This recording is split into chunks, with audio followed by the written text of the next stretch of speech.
Class में अपन ने packing, close packing 3D में कंप्लीट की थी, अर्थात निबिड़ संकुलन किस में किया था, त्रिविमीय में। और उसके ऊपर किस तरह से यौगिक के सूत्र पे किस तरह के क्वेश्चन बनते हैं अपन ने 4-5 क्वेश्चन डिस्कस किए थे। तो मैं समझता हूं कि आप सभी को वो क्वेश्चन समझ में आ गए होंगे कि उस तरह के क्वेश्चन आपसे एग्जाम में पूछ सकते हैं। तो नेक्स्ट टॉपिक की बात करते हैं अपन, पैकिंग एफिशिएंसी या संकुलन क्षमता। देखो आपको लिखवाई थी मैंने एससीपी, सीसीपी या एफसीसी में संकुलन क्षमता कितनी होती है आपकी, 74% होती है। सिंपल घन में कितनी होती है, 52.4 होती है। और आपकी कायकेंद्रीय बीसीसी प्रकार की कोशिका में कितनी होती है, 68% होती है। ये 74%, ये 68%, ये 52.4% आती कैसे है, वो अपने को क्या करनी है, कैलकुलेशन करनी है, मतलब उसका डेरिवेशन करना है। अपने को देखना है कि सरल घन के अंदर 52.4% भाग तो भरा होता है, बाकी का क्या होता है, रिक्त होता है। इसी तरह से आपके एफसीसी में फलक केंद्रीय एकक कोशिका के अंदर क्या होता है, 74% होती है उसकी पैकिंग एफिशिएंसी। तो वो आती कैसे है, ये चीजें पढ़ते हैं। लेकिन उससे पहले सबसे पहले अपन समझते हैं संकुलन क्षमता होती क्या है, पैकिंग एफिशिएंसी होती क्या है। तो किसी क्रिस्टल जालक में अवयवी कणों द्वारा घेरा गया आयतन ही क्या कहलाता है, उसकी संकुलन क्षमता कहलाती है। मान लो क्रिस्टल के अंदर जितने अवयवी कण हैं उनके द्वारा जो स्पेस कवर हो रहा है वो स्पेस ही क्या कहलाता है, कवर हुआ हुआ स्पेस ही क्या कहलाता है, संकुलन क्षमता या पैकिंग एफिशिएंसी, या इसको क्या बोलते हैं, संकुलन दक्षता भी कह देते हैं। तो संकुलन क्षमता की परिभाषा क्या हो जाएगी, किसी क्रिस्टल में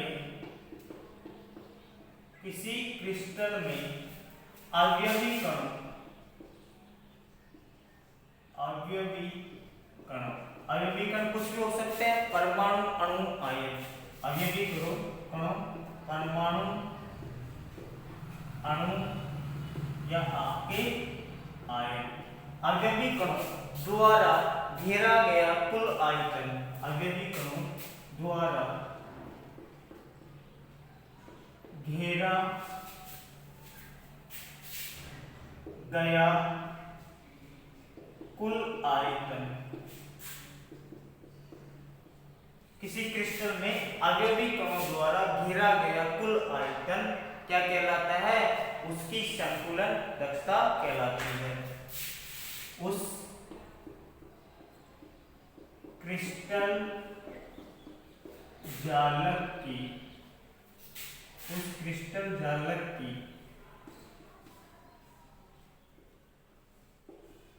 संकुलन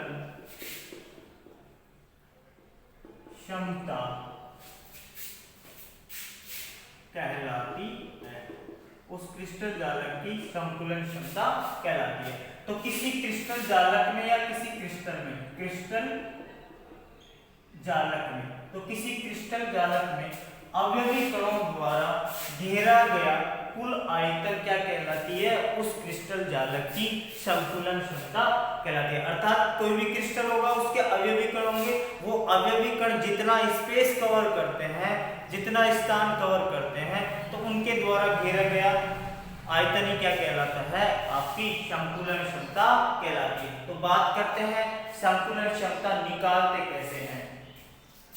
तो संकुलन क्षमता, या मैं इसको शॉर्ट में लिख रहा हूं भाई, आपकी पैकिंग एफिशिएंसी पी। तो क्या लिखोगे, किसी क्रिस्टल जालक में अवयवी कणों द्वारा घेरा गया कुल आयतन बटे क्रिस्टल जालक का कुल आयतन। तो क्रिस्टल जालक में फॉर्मूला क्या हो जाएगा, क्रिस्टल जालक में अवयवी कणों द्वारा घेरा गया आयतन अपॉन क्रिस्टल जालक में अवयवी कणों द्वारा घेरा गया आयतन अपॉन क्रिस्टल जालक का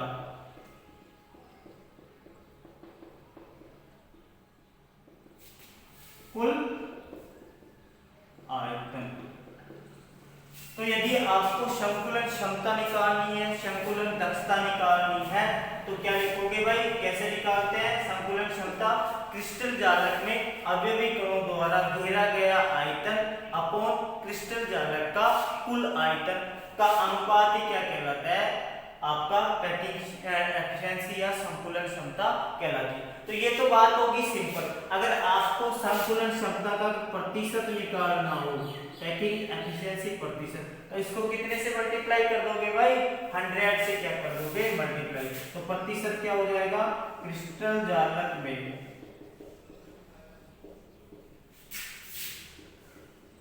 अवयवी कणों द्वारा घेरा गया आयतन अपॉन क्रिस्टल जालक का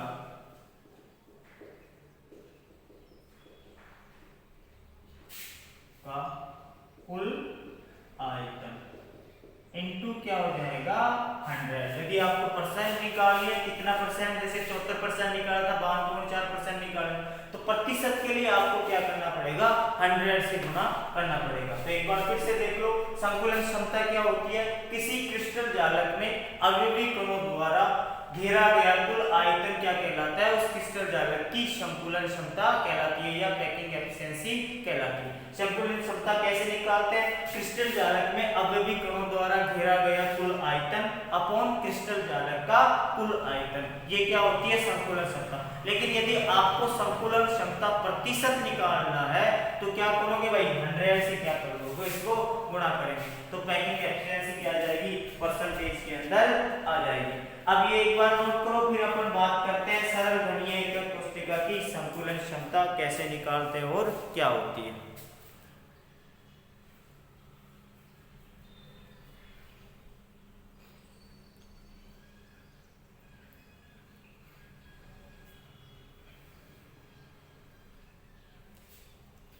देखो, आपसे एग्जाम में इनके डेरिवेशन भी पूछ सकते हैं और इनके मान भी पूछ सकते हैं। तो डेरिवेशन को अच्छे से समझना, कुछ नहीं, बिल्कुल इजी सा है।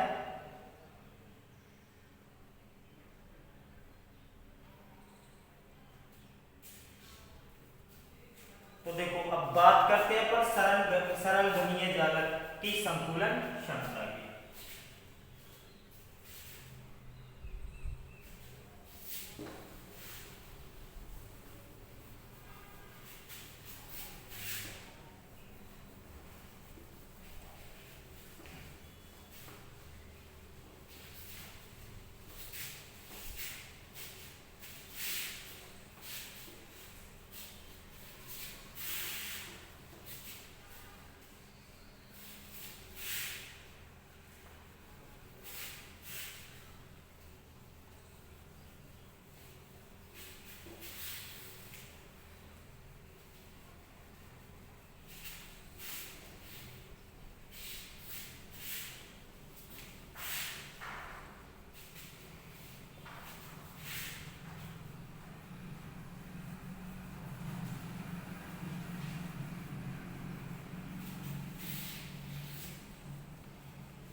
देखो, अब बात करते हैं, सबसे पहले हेडिंग डालो, सरल घनीय जालक की संकुलन क्षमता कैसे निकालते हैं, 52.4% कैसे आती है, ये सब अपन देखते हैं।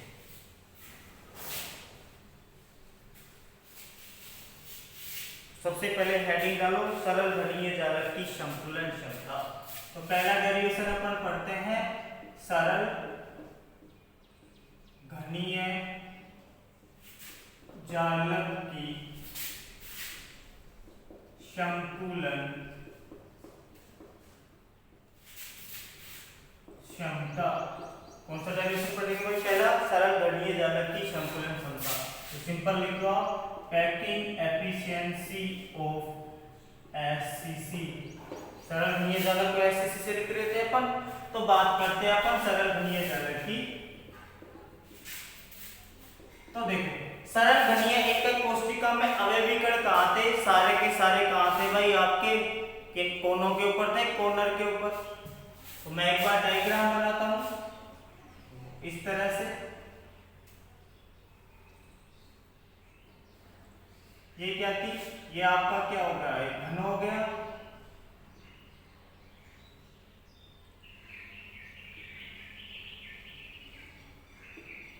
तो सारे के सारे अवयवी कण कहाँ थे भाई, सभी के सभी कॉर्नर के ऊपर थे, कोनों के ऊपर। तो एससीसी में या एससीसी में कुल परमाणु कितने थे भाई, एससीसी में कुल परमाणु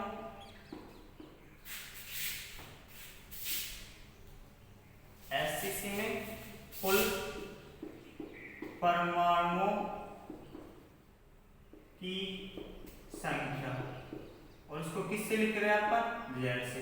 वो कितनी आई थी भाई, 8 गुणा 1/8 कितनी थी, और सारे के सारे अवयवी कण कहाँ थे भाई, कोनों के ऊपर थे। तो इनके परमाणुओं की संख्या कितनी आई थी आपकी, 1 आई थी। अब बात करते हैं अपन पैकिंग एफिशिएंसी।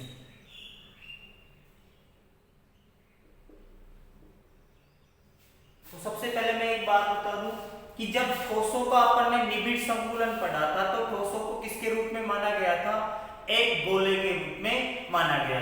तो एक गोले का आयतन कितना होता है भाई, एक गोले का आयतन बराबर कितना होता है, 4/3 पाई आर क्यूब। आर क्या हो जाएगी यहाँ पे, गोले की त्रिज्या, किसकी त्रिज्या हो जाएगी, गोले की त्रिज्या। और एक घन का आयतन क्या होता है भाई, घनीय का कोष्टिका है, तो ये क्या हो जाएगा, घन का आयतन क्या होता है, a⁻³ अर्थात उसकी कोण लंबाई की क्या होती है, घन क्यूब होता है, वो क्या होता है, घन का आयतन। अब देखो यहाँ पे देखो, एक तो क्या आ रहा है, देखो एक गोले का आयतन मतलब अवयवी कण का आयतन बटे घन का कुल आयतन।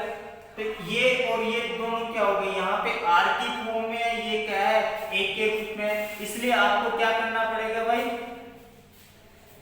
इन दोनों को या तो r को a के रूप में कन्वर्ट करो, या a को क्या करो, r के रूप में कन्वर्ट करो। तो इसके लिए अपन क्या करते हैं भाई, ये अवयवी कण कहाँ है, कॉर्नर के ऊपर है, और एक अवयवी कण को किसके रूप में माना गया है, एक ठोस गोले के रूप में माना गया है। तो अपन देखो एक डायग्राम बनाते हैं, उसमें देखते हैं किस तरह से अवयवी कण व्यवस्थित होते हैं। तो दोबारा से देखो, ये क्या आ गया आपका, एक घन है,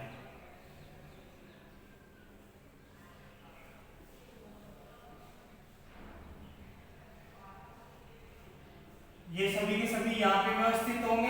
अब बात करते हैं अपन एक कॉर्नर की। तो देखो इस तरह से क्या होता है, अवयवी कण रखे रहते हैं, और ध्यान रखना घन की सभी भुजाओं की लंबाई क्या रहती है, समान। तो यहाँ से यहाँ तक की दूरी एक, ये भी क्या है, एक, ये भी एक के बराबर, ये भी एक, एक, एक। तो सभी कोण लंबाई क्या होती है, बराबर होती है। इनकी मान क्या होता है भाई, इस एक के बराबर था। सभी की भुजा क्या, सभी भुजाओं की लंबाई क्या रहती है, समान रहती है। तो ये एक के बराबर। तो देखो इस तरीके से क्या व्यवस्थित होते हैं, ये गोले आप अवयवी कण क्या होते हैं, घन के अंदर व्यवस्थित होते हैं। इस तरीके से क्या होते हैं,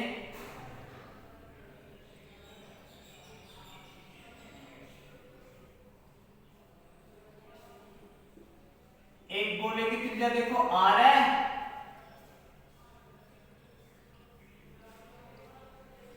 ये भी r। अरे पूरा गोला ये है, हाफ क्या हो जाएगी उसकी त्रिज्या, तो यहां से यहां तक की दूरी क्या होगी r, इधर भी क्या होगी r। और यहां से यहां तक की दूरी किसके बराबर है, आपकी एक के बराबर है भाई।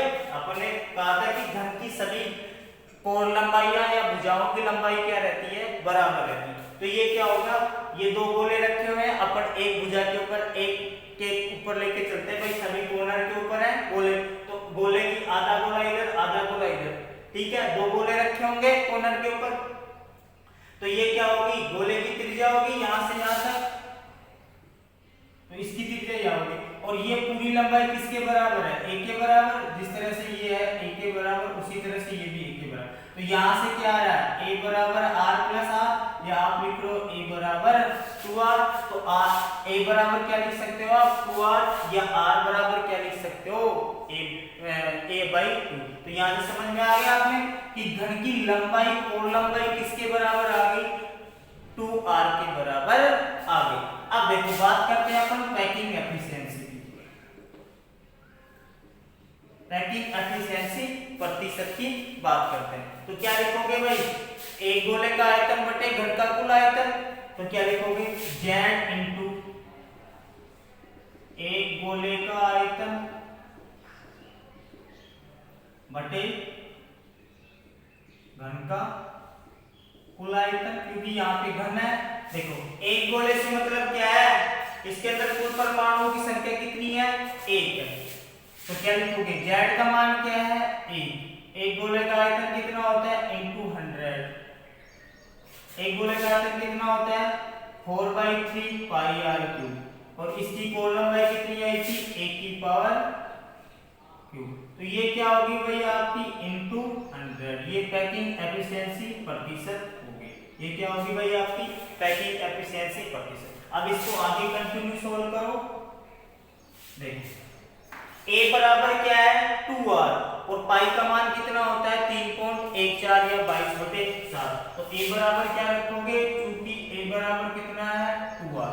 तो पैकिंग एफिशिएंसी प्रतिशत कितना हो जाएगा भाई, 1 इंटू 4/4/3 पाई r क्यूब बटे कितना रखोगे, 2r का होल क्यूब। इसको सोल्व करते हो तो into 100।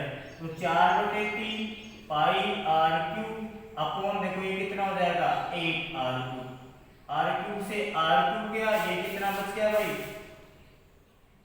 4/3 into 8 into pi into 100। ये बच गया, ये यहाँ पे 100 से गुणा भी होगा, ये हो गया।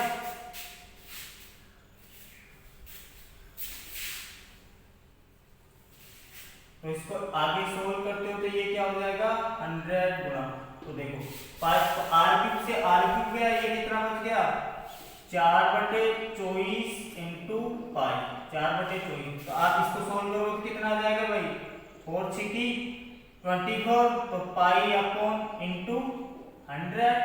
तो ये कितना हो जाएगा, पाई अपॉन 6 इंटू 100। पाई का मान कितना होता है भाई आपका, 3.14 इंटू 100। ये कितना हो जाएगा, इतना।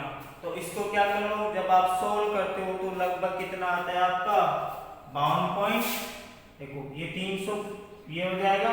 तो 6 पंजे 30 हो जाएगा, 6 दूनी 12 हो जाएगा। फिर क्या होती है, 52, 6 3 18, फिर क्या होगा 52.8 के आसपास चलता रहेगा। ये 3 6 ऐसे कंटिन्यू, तो ये 3-6%, या लगभग आप इसको मान सकते हो कितना, 52.4%। तो पैकिंग एफिशिएंसी प्रतिशत कितना आ गया भाई आपका, 52.4। तो सरल घन की संकुलन क्षमता कितनी होती है, 52.4 होती है। देखो दोबारा से डेरिवेशन को समझो, बिल्कुल इजी सा है। सरल घन में सारे के सारे अवयवी कण कहाँ व्यवस्थित होते हैं, कोनों के ऊपर व्यवस्थित होते हैं। ये मैंने सारे कर दिए। घन की एक भुजा की लंबाई क्या होती है, एक, तो सभी भुजाओं की लंबाई क्या रहती है, समान रहती है।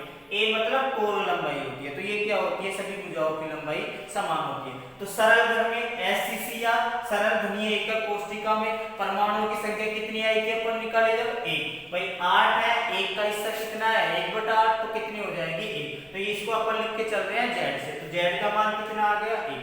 अपन जानते हैं कि एक गोले का आयतन कितना होता है, 4/3 पाई r क्यूब, और घन का आयतन कितना होता है, a की पावर क्यूब। तो देखो अब ये देखो यहाँ पे r की फॉर्म में है, ये क्या है, a की फॉर्म में आयतन है। तो ये क्या है, मान समान नहीं है, तो या तो r को a के रूप में परिवर्तित करो या a को r के रूप में। इसके लिए अपन क्या करते हैं, इनकी एकक कोष्ठिकाओं में जो अवयवी कण रखे हुए हैं उनकी व्यवस्था को देखते हैं। तो घन में अवयवी कण कहाँ रखे होते हैं, एक कोने पे। तो अपन एक कोर की लंबाई पर 2 गोले व्यवस्थित देखते हैं। तो इस तरह से क्या होता है, सरल घन में दोनों अवयवी कण कोनों के ऊपर आधा बाहर आधा अंदर, आधा बाहर आधा अंदर। तो देखो इनकी त्रिज्या क्या होगी, ये r इस दूसरे वाले गोले की r होगी, और घन की एक कोर की लंबाई किसके बराबर होती है, एक भुजा की लंबाई a के बराबर। तो a बराबर कितना आ गया, r प्लस r, या आप कह सकते हो a बराबर कितना आ गया 2r, या आप यहाँ से r बराबर क्या लिख सकते हो, a/2 लिख सकते हो भाई। a बराबर 2r है तो r बराबर क्या हो जाएगा, a/2। तो यहाँ से a बराबर कितना आ गया भाई 2r। पैकिंग एफिशिएंसी परसेंट क्या होता है, z इनटू एक गोले का आयतन बटे घन का कुल आयतन इनटू 100। तो ये देखो एक गोले का आयतन कितना होता है 4/3 पाई r क्यूब, और घन का आयतन कितना होता है 1 की पावर क्यूब, और ये z का मान 1 है। तो देखो यहाँ पे a बराबर क्या है, अपन ने निकाल लिया 2r, तो ये 2r रखोगे तो कितना आ जाएगा, इस तरह से सोल्व करोगे। देखो 4/3 पाई r cube 8r cube, r cube से r क्यूब गया, ये कितना बच गया 3 नीचे आके मल्टीप्लाई हो जाएगा 4/24 इंटू पाई इंटू 100। तो 4 से फिर 24 कट जाएगा, कितना आ जाएगा 1/6। तो ये कितना आ गया भाई पाई/6 इंटू 100। अब देखो यहाँ पे पाई का मान कितना होता है 22/7 या 3.14। तो 3.14/6 इंटू क्या हो गया 100 हो गया। तो ये कितना हो गया भाई, ये 100 से मल्टीप्लाई होने के बाद में 314, जब इसको सोल्व करते हो तो आप कितना आता है 52.36 या लगभग 52.4 के बराबर आ जाता है। तो सरल घनीय एकक कोष्ठिका की पैकिंग एफिशिएंसी या संकुलन क्षमता कितनी आई भाई आपकी 52.4% आई, अर्थात अवयवी कणों द्वारा घेरा गया आयतन कितना आ गया आपका 52.4% आ गया। इसे नोट करिए।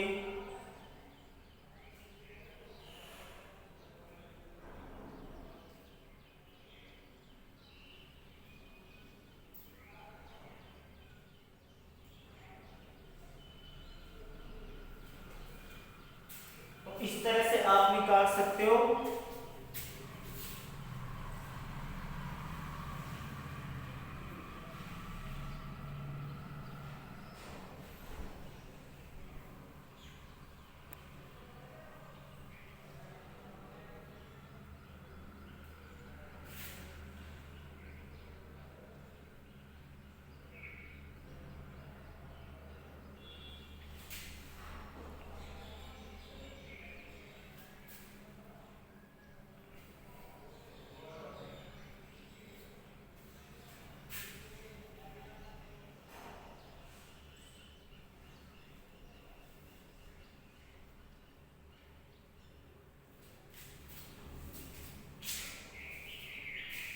तो ये क्या होगी भाई सरल घनीय एकक कोष्ठिका की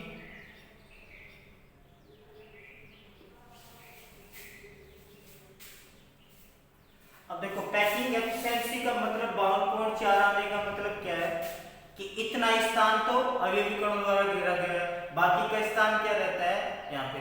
तो यहाँ पे एक क्वेश्चन और पूछते हैं निकटतम परमाणुओं के बीच की दूरी क्या है और परमाणुओं की त्रिज्या क्या है, तो वो अपन निकालेंगे। एक बार इसको नोट करिए डेरिवेशन को।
देखो अब आगे बात करते हैं अपन कि निकटतम परमाणुओं के बीच की दूरी क्या है और परमाणुओं की त्रिज्या क्या है। तो मैं इसको रख कर रहा हूं।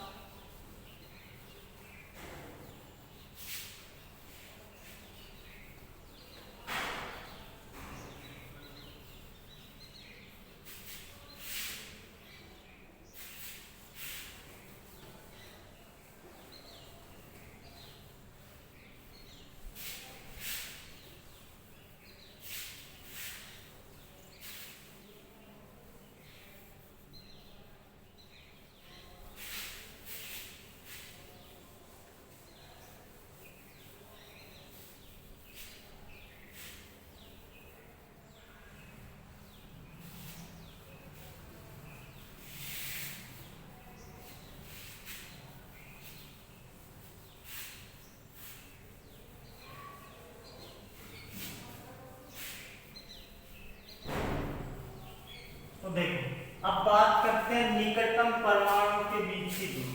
तो एक चीज दोबारा देख लो, तो यहाँ पे क्या हो जाएगी, नोट डाल के क्या लिखोगे, तो सरल गणित का कोष्ठिका में परमाणु द्वारा घेरा गया कुल आयतन कितना है, 52.4।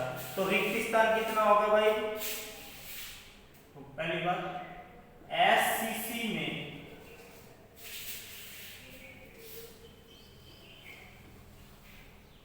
एससीसी मतलब सरल गण, एससीसी में अवयवी कणों द्वारा घेरा गया कुल आयतन कितना है भाई आपका, 52.4%। ये क्या है भाई, संकुलन क्षमता या अवयवी कणों द्वारा घेरा गया आयतन। तो रिक्त स्थान कितना हो जाएगा भाई, तो रिक्त स्थान कितना हो जाएगा, 100 माइनस 52.4, टोटल 100 ही तो होता है, 52.4 तो कितना हो जाएगा आपका 0.6, 48.48%,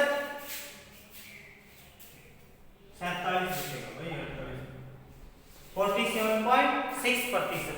तो अवयवी कणों द्वारा घेरा गया कुल आयतन या कुल स्थान कितना हो जाएगा आपका 52.4।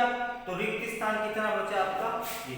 दूसरा आपसे क्वेश्चन पूछता है कि निकटतम परमाणुओं के बीच की दूरी, एससीसी में निकटतम परमाणुओं के बीच की दूरी। आपसे ये क्वेश्चन पूछता है कि निकटतम परमाणुओं के बीच की दूरी। तो देखो बिल्कुल सिंपल सा है, अभी अपन ने जो डायग्राम बनाया था इसको देखिए दोबारा से। तो कहां पे होते हैं, कॉर्नर के ऊपर होते हैं, और इस तरह से क्या होते हैं, दोनों गोले होते हैं, आधा ये इधर आधा ये इधर, ये आर है ये आर है, इन दोनों के बीच की दूरी क्या है, ए। तो निकटतम परमाणु देखो ये हो गए ए और इसके बीच, मान लो इन दोनों परमाणुओं के बीच की दूरी क्या है, डी है। तो ये कितनी हो जाएगी भाई, आधी आधी मतलब d/2 दोनों परमाणु, ये कितनी हो जाएगी भाई, इन दोनों परमाणु के बीच की दूरी क्या हो जाएगी डी। तो ये क्या होगी आधी d/2, ये भी d/2, तो कुल किसके बराबर हो गई, ये d के बराबर।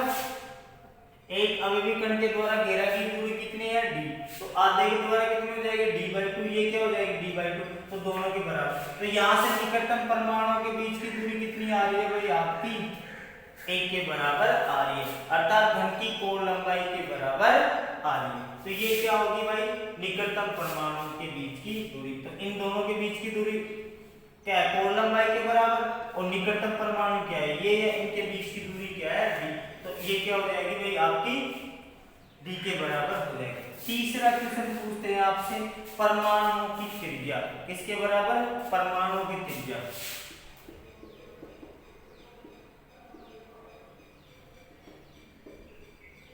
तीसरा क्वेश्चन पूछते हैं आपसे परमाणुओं की त्रिज्या। तो देखो परमाणु त्रिज्या से बात करें, अभी अपन ने क्या निकाला था, a बराबर 2r आ रहा है, यहाँ से a बराबर कितना आ रहा है भाई आपका 2r, r बराबर क्या आ जाएगा भाई आपका a/2।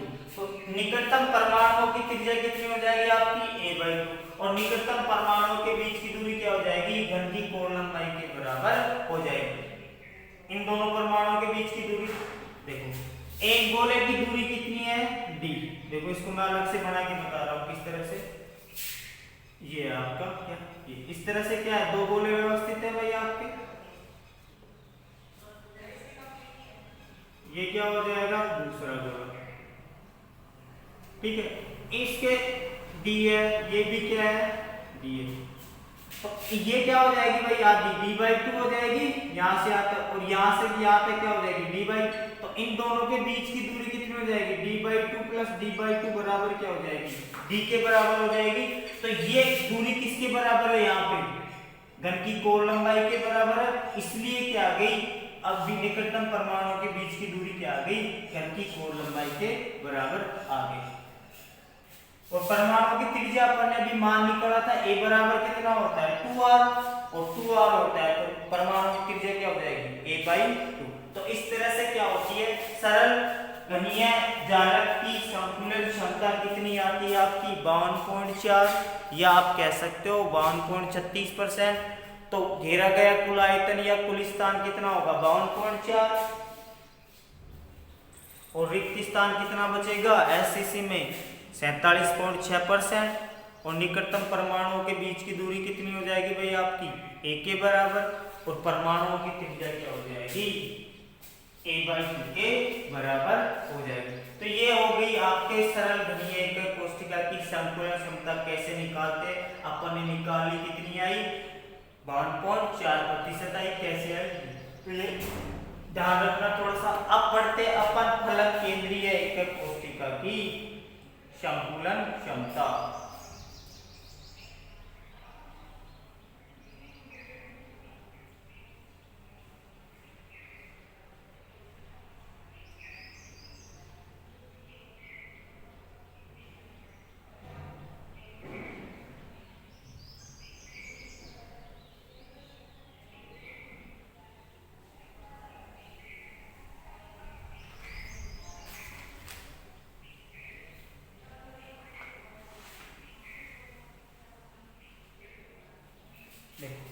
अब बात करते हैं अपन फलक केंद्रीय जालक की संकुलन क्षमता।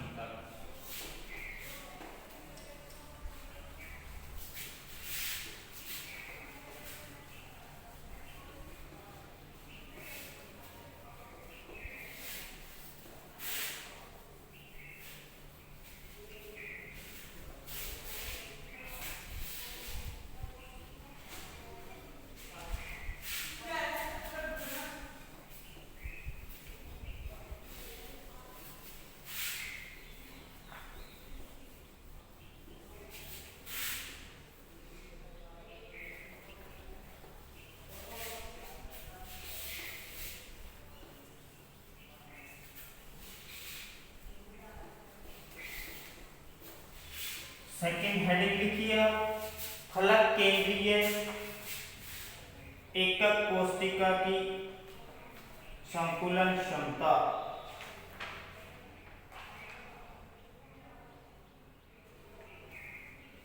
या आप उसे कह सकते हो सीसीपी ऐसे। तो दूसरी देखिए आप, फलक केंद्रीय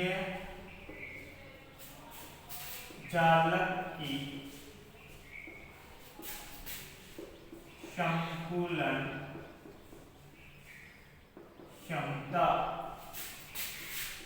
पैकिंग एफिशिएंसी ऑफ एससीपी या सीसीपी, दोनों की एक ही बात है ना। एससीपी और सीसीपी दोनों की संकुलन क्षमता कितनी थी 74%। ये आती कैसे है ये अपन देखते हैं।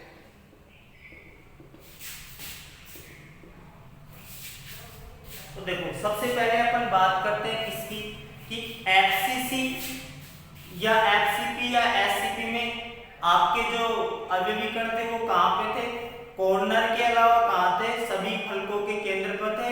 तो देखो सबसे पहले अवयवीकरणों की व्यवस्था कैसे होती है भाई,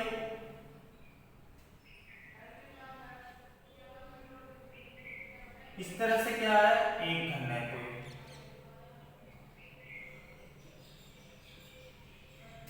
इनके अंदर अवयवीकरणों की संख्या कहां होगी भाई, सभी तो कॉर्नर के ऊपर होंगे।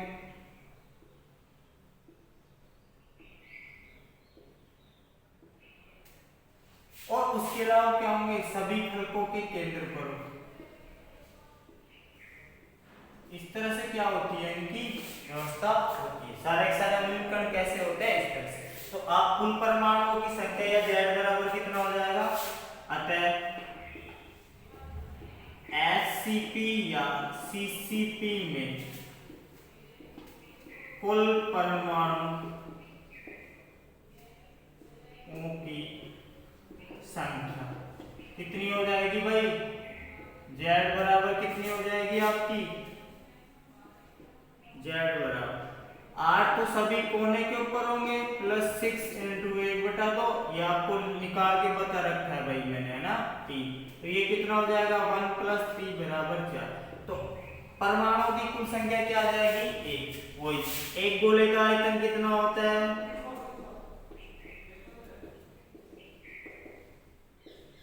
4/3 πr³ और घन का आयतन कितना होता है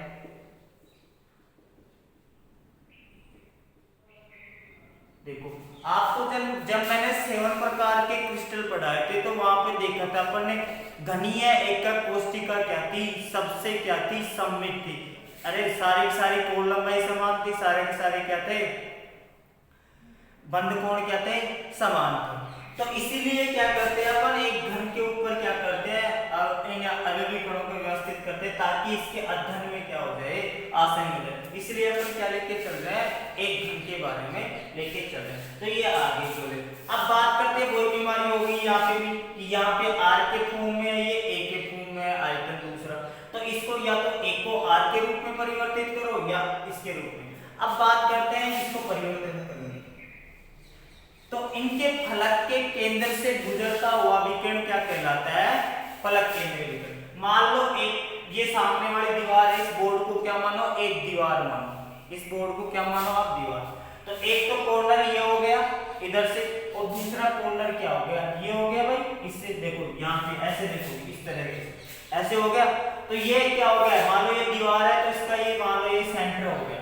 तो इस फलक के केंद्र से गुजरता हुआ विकिरण क्या कहलाता है फलक केंद्रीय विकिरण। ये मान लो एक बोर्ड को दीवार मान लिया आपने, तो इसके केंद्र से गुजरता हुआ विकिरण क्या कहलाता है फलक केंद्रीय विकिरण। तो देखो जो एससीपी या आपकी ये सीसीपी संरचना है इसमें अवयवी कण कहाँ उपस्थित होते हैं कोनों के अलावा फलक केंद्रीय विकिरण पर भी अवस्थित होते हैं। तो अपन ज्ञात करते हैं कि किस तरह से एक का मान ज्ञात होता है। तो सबसे पहले इस संरचना को समझना, थोड़ा सा इसमें परमेय वगैरह लगेगी ध्यान से देखो। ऐसी क्या पढ़ेंगे आपकी नेक्स्ट पढ़ेंगे अपन बीसीसी या काय केंद्रीय उसमें होगी। तो एक बार देखो इसको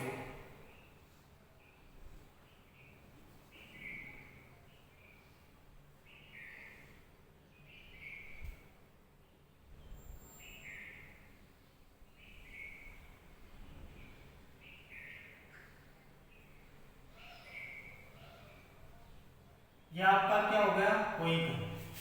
ये देखो इन फलकों के मिलाने वाला ये क्या होगी दीवार होगी फलक, ये क्या हो गया भाई इसका फलक केंद्रीय विकिरण। मैं इसको ए दे रहा हूं इसको बी कह रहा हूं एक सी, तो ये त्रिभुज बन गया भाई इस तरह से। तो यहाँ पे अवयवी कण कहाँ होते हैं एक तो फलक के केंद्र के ऊपर होता है इस तरह से, और ये क्या होते हैं दो अवयवी कण आधे आधे होते हैं अंदर इस तरीके से क्या होते हैं। मैं इसको बाहर निकालूंगा तो इसकी त्रिज्या r इसकी r इसकी r इसकी r, ये लंबाई क्या होगी भाई a के बराबर और ये लंबाई क्या होगी आपकी ये भी a के बराबर है। सभी कोणों की लंबाई क्या है a के बराबर है। अब ये ABC, अब मैं इस त्रिभुज ABC को क्या निकाल लेता हूं बाहर निकाल लेता हूं। तो आप क्या लिखोगे त्रिभुज ABC से। तो देखो इस डायग्राम को मैं बाहर क्लियर निकाल के बता रहा हूं आपको। तो आपने क्या बनाया भाई इस तरीके से क्या बना रखा है ये त्रिभुज बना रखा है।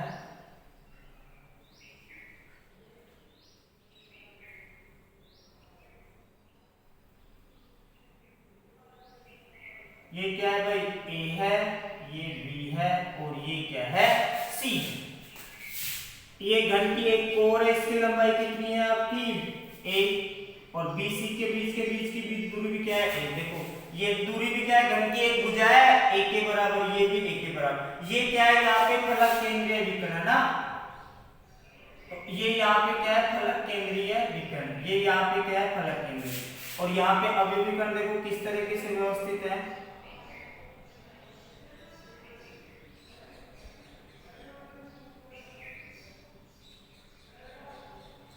इस तरीके से। ये क्या हो गया इसका फलक केंद्र हो गया, इसकी त्रिज्या इधर r, ये क्या होगी r, इस गोले की क्या होगी r, ये r, ये भी क्या होगी r और ये भी क्या होगी r, ये भी क्या होगी आपकी r होगी। तो यहाँ पे देखो ABC एक समकोण त्रिभुज बन रहा है तो यहाँ पे आप पाइथागोरस प्रमेय लगा सकते हो।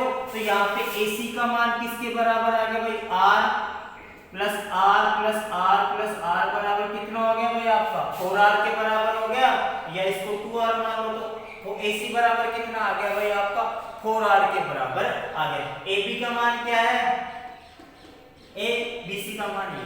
तो इस त्रिभुज के अंदर आप क्या लगा सकते हो, पाइथागोरस प्रमेय लगा सकते हो। तो क्या लिखोगे, पाइथागोरस प्रमेय से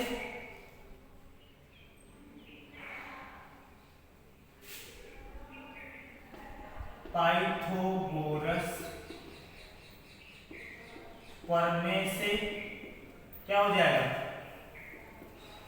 पाइथागोरस प्रमेय AC स्क्वायर बराबर कितना हो जाएगा, AB square plus BC square. AC square बराबर क्या हो जाएगा, AB square plus BC square. ठीक है भाई, ये थोड़ा सा बड़ा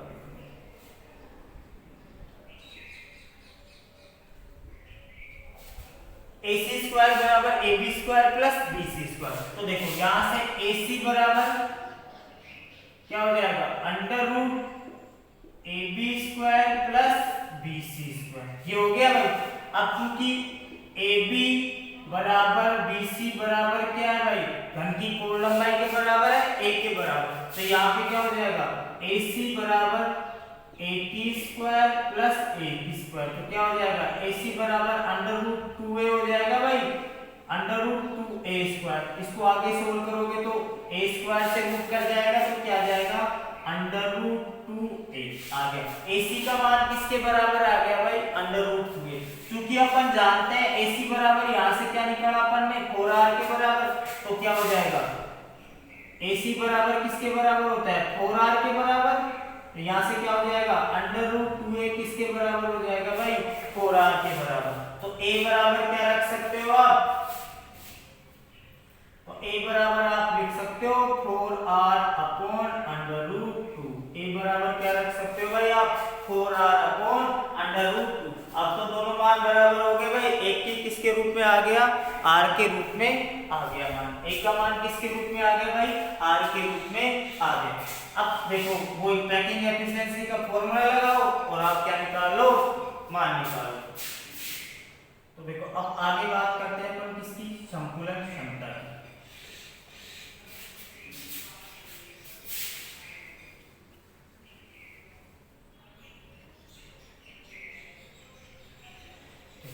पैकिंग एफिशिएंसी किसके बराबर, वही percentage Z into 4/3 pi R cube upon A cube. अरे एक गोले का आयतन इंटू ये, अभी बार बार इंग्लिश लिखने की जरूरत नहीं है ना, इंटू क्या करोगे आप 100।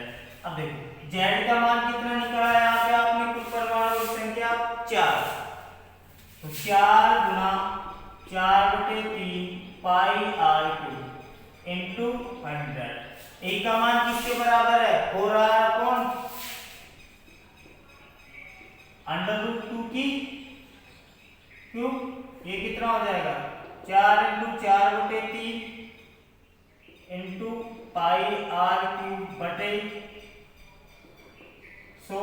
अब देखो ये क्या हो जाएगा, 4R क्यूब बटे, देखो अंडर रूट 2 क्या हो जाएगा, 2 के बराबर, फिर रूट 2 हो जाएगा। तो ये किसके बराबर हो जाएगा, अंडर रूट 2 के बराबर। तो R क्यूब से R क्यूब गया, 1 4 से 1 4 गया। तो ये कहानी क्या बच गई,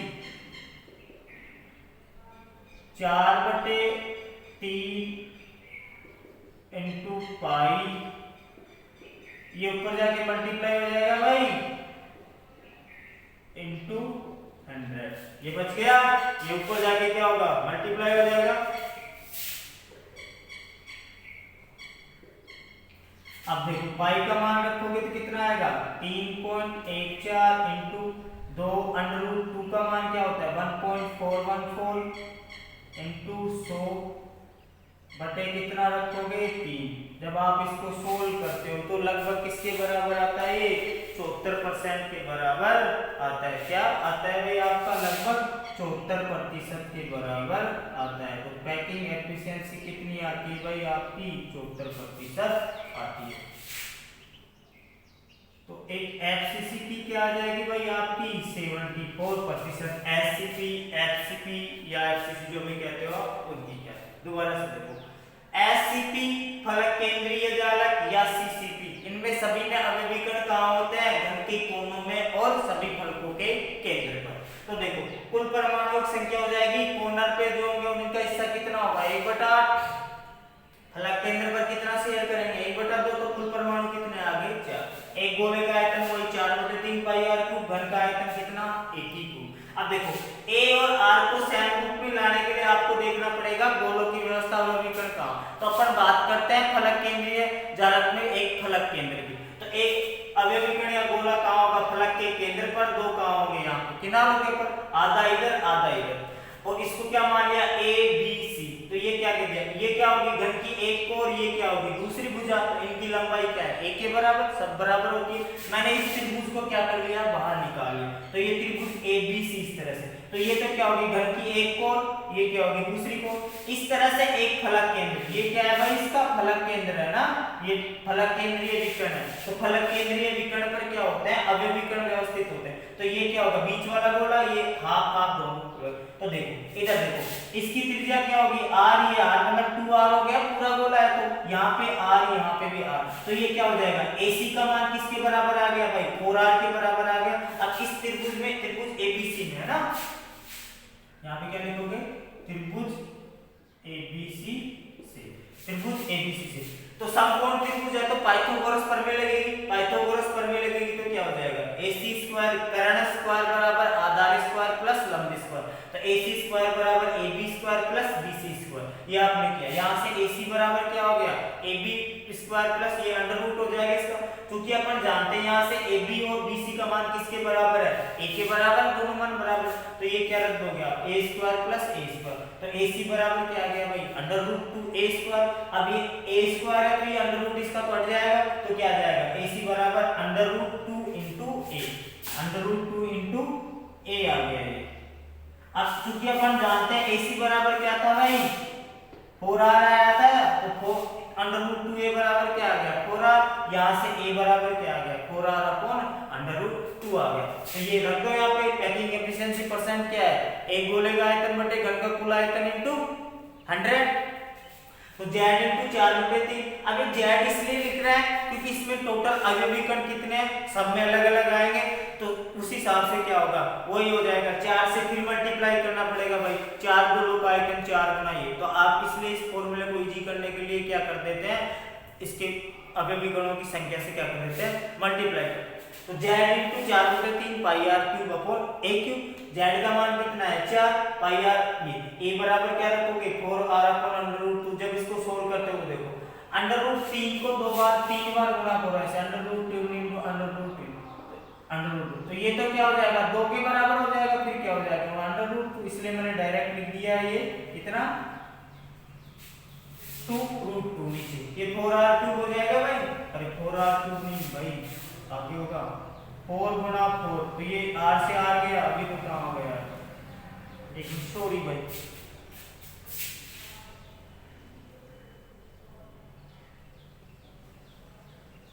4 गुणा 4 इंटू r क्यूब से r क्यूब गया, इससे ये गया, तो ये कितना बच गया भाई आपका, ये यहाँ पे ये नहीं आएगा 4 इंटू 4, ये 2 से 2 गया, फिर से गड़बड़ होगी भाई सॉरी भाई, इसको ठीक कर लेना। पाई का मान कितना रखोगे 3.14 इंटू 1.14 इंटू 100, ये कितना हो जाएगा 3 गुणा 2 हो जाएगा। अब सही आ जाएगा, पैकिंग एफिशिएंसी कितनी हो जाएगी भाई ये 74%। तो इस तरह से आपका कितना आता है भाई ये मान आता है।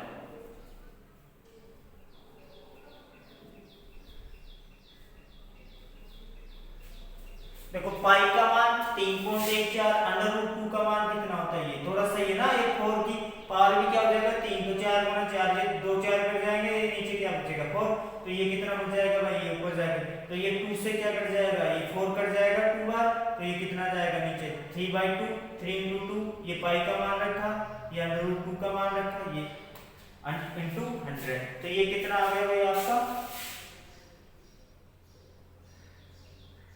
ये लगभग 74% के बराबर आ गया। तो आपको फलक केंद्रीय या एससीपी या सीसीपी की संकुलन क्षमता कितनी आ गई भाई आपकी, 74% आ गई भाई। ये डेरिवेशन भी इंपॉर्टेंट है एग्जाम के पॉइंट ऑफ व्यू से।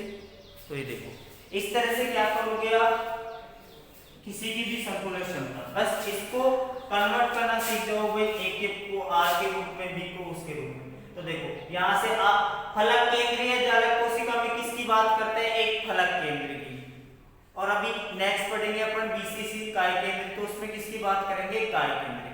तो एक दीवार के एक कोने से दूसरे कोने पर जाने वाला विकर्ण क्या कहलाता है, फलक। ये दीवार मानो किसको, बोर्ड हो, तो बोर्ड के इस सिरे से केंद्र से गुजरता हुआ ये विकर्ण क्या कहलाता है, फलक केंद्रीय विकर्ण। और फलक केंद्रीय विकर्ण पर क्या होता है, अभिविकर्ण होते हैं। तो यहाँ पे फलक केंद्र के उल्टे होता है, दोनों एक किनारों के ऊपर होगा। अरे यही तो कहानी होगी, एक गोला तो ये हो गया पूरा, एक ये हो गया, एक ये हो गया, तो तीनों को मिला दिया तो 3 गोले हो गए ना, तो 2 तो क्या हो गए कॉर्नर के ऊपर, एक क्या हो गया फलक केंद्र।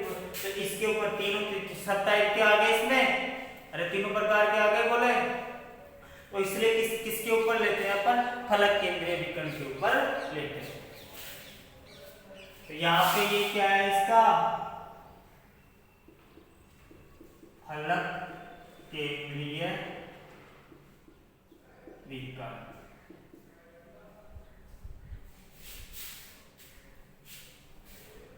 ऐसे ही क्या होता है, गोले व्यवस्थित होते हैं उसको बढ़ा कर देते, फलक केंद्रीय हुआ तो पूरा आएगा, ये दोनों हाफ होगा।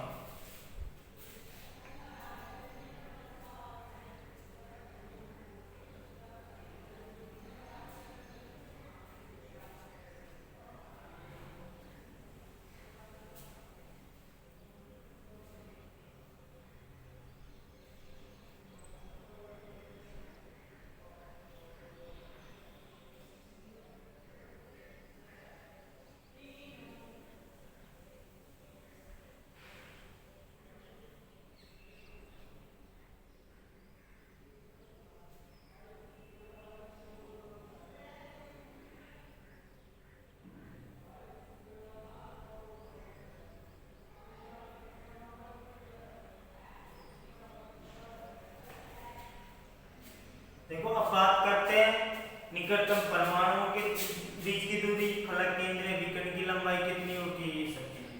तो इसे एक बार नोट करिए, फिर आगे कंटिन्यू करते हैं अपन।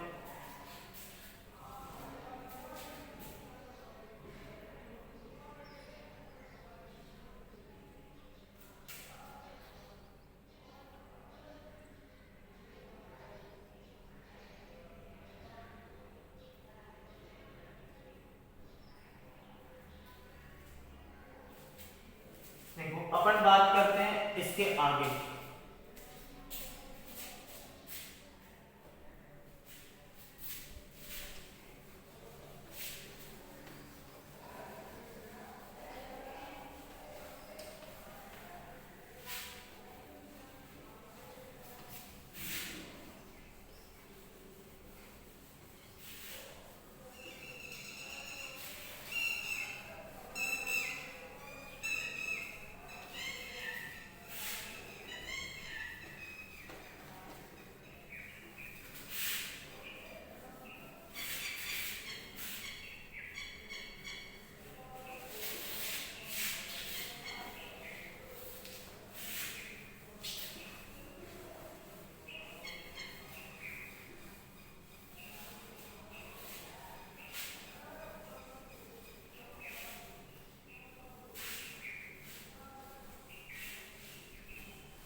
तो देखो नोट डाल के वही बातें लिखनी है अपने को। सीसीपी एससीपी या में अभिविकर्ण द्वारा घेरा गया कुल आयतन कितना आ गया भाई, पहली बात एससीपी या सीसीपी में अवयवी कणों द्वारा घेरा गया कुल आयतन कितना आया भाई आपका 74% आया। तो रिक्त स्थान कितना बच गया भाई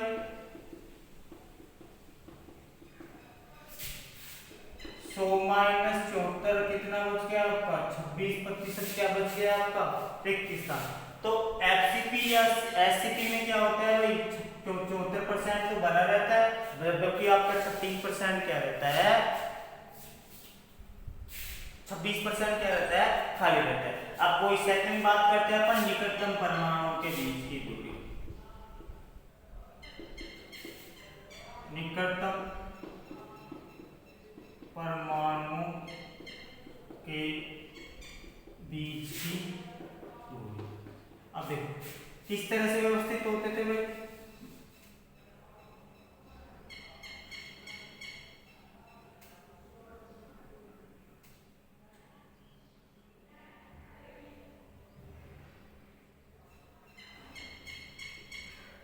इस तरीके से क्या होते हैं इसमें आवेगकण व्यवस्थित होते हैं। अपन एक बात करते हैं फलक इस तरह से थे भाई दो तो यहाँ थे एक फलक के अंदर तो एक गोला तो ये यहाँ था एक गोला क्या था यहाँ पे एक क्या था यहाँ पे ये था ये ए के बराबर थी ये के बराबर। मैं इसको बाहर निकाल रहा हूँ आपका त्रिभुज एबीसी वही एबीसी ये ए ये बी ये सी। एक तो फलक के अंदर पर था गोला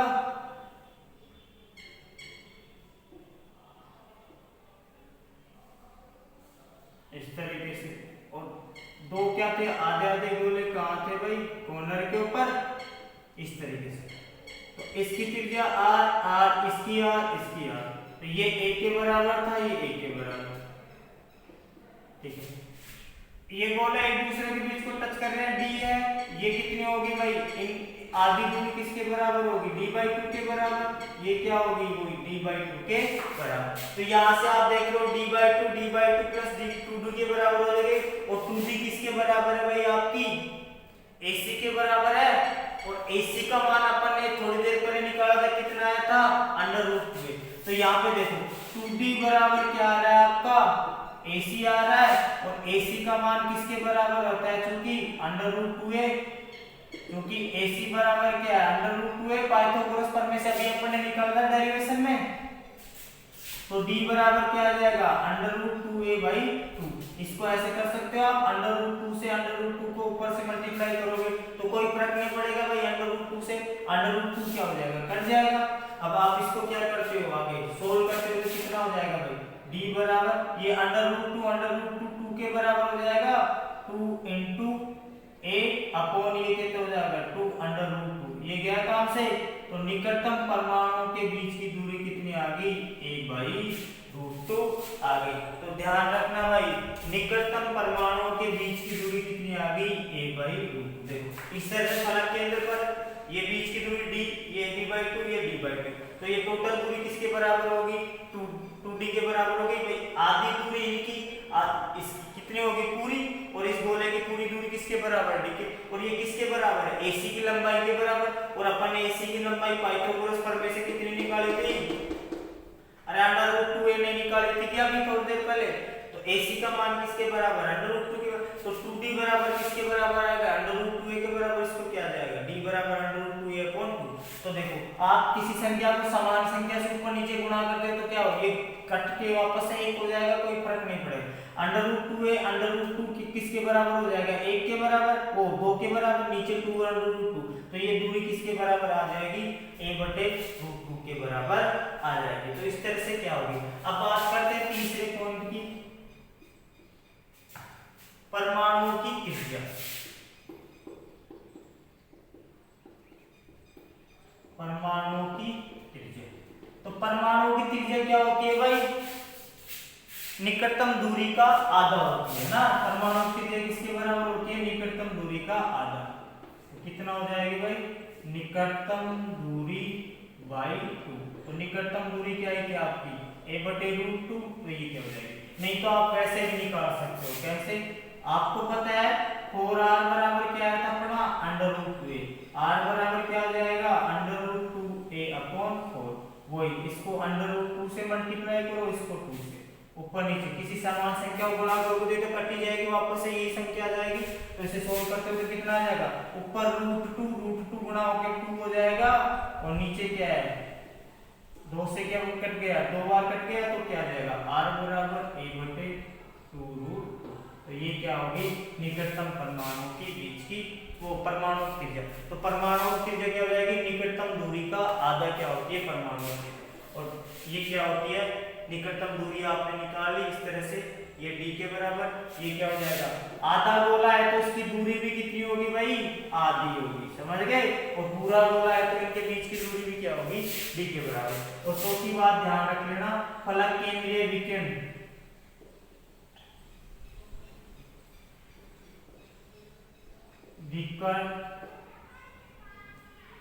की लंबाई, फलक केंद्रीय विकर्ण की लंबाई कितनी होती है भाई आपकी √2a। ध्यान रखना भाई है ना। अभी अरे ये क्या है, फलक केंद्रीय विकर्ण है AC, और AC का मान किसके बराबर आया था √2a के बराबर। तो AC बराबर क्या आया था आपका √2a के बराबर, जो क्या है फलक केंद्रीय विकर्ण, समझ गए। तो इस तरह से क्या आती है भाई फलक केंद्रीय विकर्ण की लंबाई कितनी आती है आपकी √2a के बराबर आती है। तो ये थोड़ा सा ध्यान रख लेना भाई।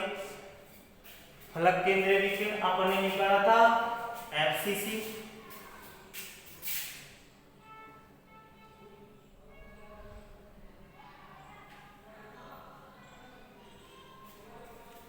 तो इस तरीके से आप क्या निकाल सकते हो, निकटतम परमाणु के बीच की दूरी कितनी है a/√2। देखो इस तरह से क्या होता है निकटतम परमाणु, इसकी पूरी दूरी, इसकी आधी, तो ये किसके बराबर है 2d के बराबर, और 2d किसके बराबर है AC के बराबर, और AC का मान कितना है √2 है। तो ये रखोगे आप, तो किसी संख्या को समान संख्या से ऊपर नीचे गुणा करते तो कोई फर्क नहीं पड़ता, लेकिन यहाँ पे √2 क्या हो जाएगा 2 × a, और नीचे क्या आ जाएगा 2√2, तो ये 2 से 2 कट जाएगा तो कितना आ जाएगा a/2।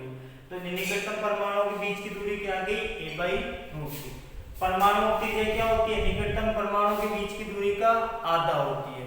कितना होती है, आधा होती है। तो ये कितना हो जाएगी a/2√2 हो जाएगी। तो यह अपन जानते हैं, और अपन क्या जानते हैं यहाँ से 4r बराबर किसके बराबर है √2a, क्या कह सकते हो आप AC के बराबर। तो ये यहाँ से कितना आ जाएगा r बराबर √2a/4। ये त्रिभुज है ना, यहाँ पे क्या लिखोगे त्रिभुज ABC से, है ना ABC से, है ना। तो इस तरह से क्या हो जाएगा आपका ये 4r बराबर √2a बराबर AC। तो r का मान क्या जाएगा वही बात है, और नहीं तो सीधा से क्या याद रखोगे निकटतम परमाणुओं के बीच की दूरी। फलक केंद्रीय विकर्ण मतलब AC का मान कितना आया था भाई आपका √2a के बराबर आया। तो इस तरह से ये आपके दो एकक कोष्टिकाओं की संकुलन क्षमता क्या हो गई कंप्लीट हो गई। कौन कौन सी की, एक तो फलक केंद्रीय जालक की और दूसरी सरल घनीय जालक की। अब बच गई आपकी काय केंद्रीय घनीय जालक, तो वो पढ़ेंगे अपन क्या कल पढ़ेंगे नेक्स्ट वीडियो में। तो आज की क्लास यहीं तक होगी। कोई समस्या हो बच्चों डेरिवेशन में नहीं समझ में आती तो कमेंट बॉक्स में कमेंट करना। चैनल को लाइक शेयर और सब्सक्राइब, प्लीज सब्सक्राइब क्या करना जरूर करना। Thank you.